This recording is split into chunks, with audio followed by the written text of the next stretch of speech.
operai hanno sfidato il caldo colorando Piazza del Popolo a Roma con le bandiere rosse per chiedere pace, lavoro, giustizia sociale e democrazia. Le parole d'ordine della manifestazione nazionale della CGIL, cui ha preso parte anche il Veneto.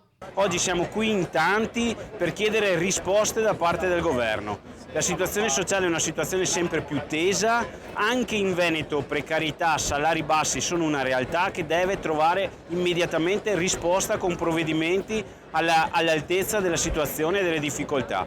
La manifestazione arriva a conclusione di un percorso di oltre 200 assemblee tenutesi sul territorio nazionale e che hanno visto il coinvolgimento di lavoratori, pensionati, studenti e associazioni, ha spiegato il sindacato, e contro la guerra in Ucraina. Bisogna dare priorità al mondo del lavoro.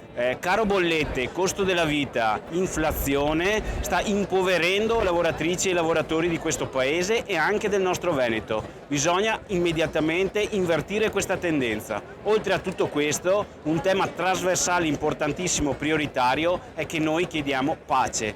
Basta guerra, è ora della diplomazia, bisogna interrompere il conflitto. Chiedo per questa opportunità di confronto con tutti noi.